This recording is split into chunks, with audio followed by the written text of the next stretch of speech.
Putin, like Xi, is likely to preside over the end of his country.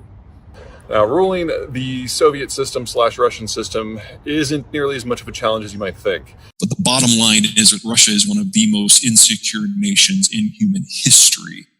And in the roughly 800-year history of the Russian people, it's just been the story of invasion one after the other after the other. Russia proper, forget kind of the near broad area. Russia proper has absolutely no barriers separating it from its neighbors. Yes, you've got billions of restive minorities. Yes, your national security strategy rests upon basically enslaving them and turning them into cannon fodder. But you do so via a very simple method. You use an intelligence service that infiltrates everything within your country. And whenever there is a hint of dissent, you stamp it out lethally and quickly. There are 11 major invasion routes. All of them have been used multiple times in their history. And the primary reason that the Russians are always so damn paranoid is because they're actually aware of their own history. It's not an unwise position. Now, we can all argue over whether or not the world has changed or whether or not a different policy at a different time would have generated a different result. Those are all legitimate conversations to have. But the bottom line is that Russia is one of the most insecure nations in human history. There are less than 8 million Russian men in their 20s, and we're now looking at about 10% of them being involved directly in the war. This isn't going to be the last mobilization either, because the Russians don't have the tech. All they have are bodies. And in half of the wars that Russia has been in, where they've won on numbers. But this time around, those numbers are all they have, and when they're gone, they're depleted and they're never coming back. There is no next generation. So Putin, like Xi, is likely to preside over the end of his country. One of the questions I get asked most often about events in the Ukraine war is, when is somebody going to off Putin?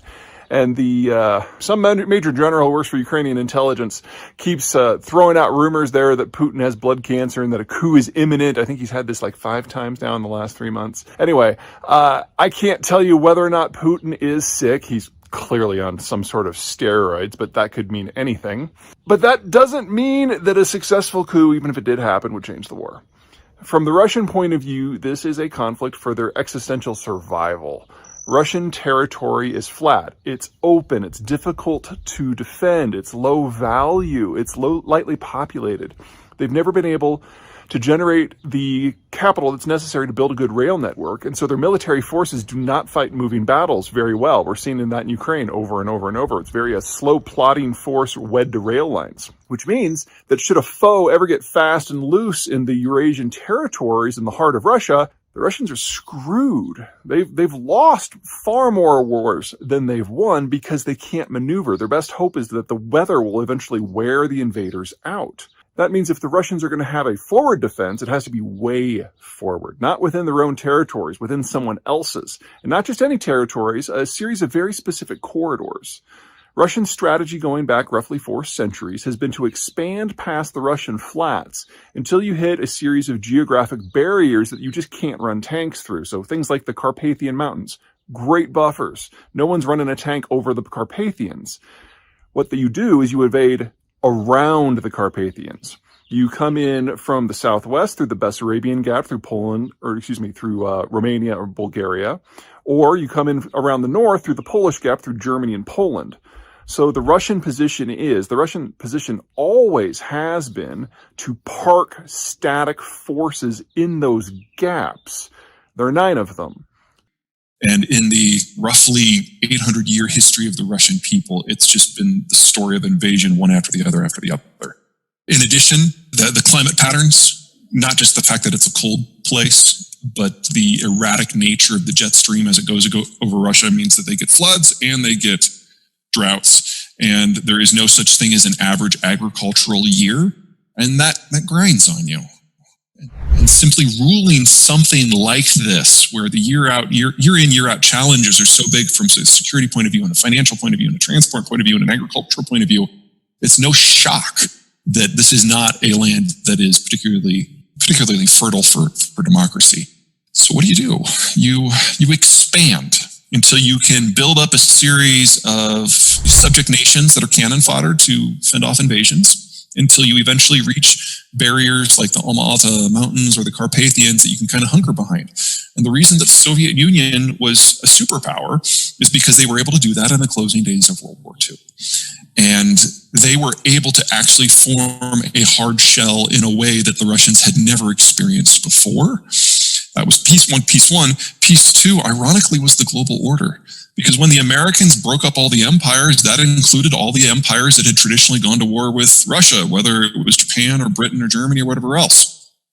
So the Russians found themselves in the most secure environment they had ever been in their history. And with the exception of the Americans, everyone else was under lockdown strategically. The Americans didn't allow any of their allies to stir up trouble in Russia because they didn't want to have a broad-scale conflict. That lasted until 1992, which of course is when the economic fallacies of the communist system eventually broke loose and crushed the entire system. The Soviets controlled all 9. When the Soviet system collapsed, they went from 9 to 1. Ukraine is just unfortunate enough to be on the path to another 2. And so getting back to those gaps, that's what this war has always been about and why this war was always going to happen. Now, we can't give the Russians what they want because those gaps are either on the territory or in between the territories of Russia, and the gaps are 20-odd countries with a combined population of nearly 250 million, considerably larger population than Russia itself. So, there's no way that everyone can be happy here, and the Russians are not focusing on making anyone happy. But that means that even if there was a coup tomorrow, that probably wouldn't change the position of the Russian government in the war, because this is not Putin's war. This is a Russian war. This would have happened under any government. And whoever might be willing to take over would probably continue to prosecute the war just as it has been. Now, does that mean there can't be a coup for other reasons? Of course not. And Russia is famous for being politically unstable, particularly at the top. Politically, specifically, the more ossified things become, as they are quite right now. It's very vulnerable to any sort of disruption. There's only one person, however, in Putin's inner or outer circles who might have the means and the guts. His name is Igor Sechin. He was a gun runner during the Soviet days, and he fears very little. But if there's one thing that everyone else in the Russian elite agrees upon, is that Igor Sechin is a bit of a prick. And so if he did stab Putin in the back with a knife, Sechin himself would probably be cut into pieces within 24 hours. So I don't think that is the coup scenario that most people are hopeful of in the West. Anyway, it's not Russia today is the most insecure that it's been in 300 years in terms of geographic boundaries. And so it's no surprise that a government such as Vladimir Putin's is taking a harsher line with dissidents. And Russia moving forward has 2 problems, one midterm, one short term. The midterm problem is demographic. Russia is one of the least healthy demographies in the world. It's one of the fastest aging in the world. And even if you believe Russian statistics, and they just keep making up millions of children that they shove into the demographic data, which is, just hilarious, I personally find.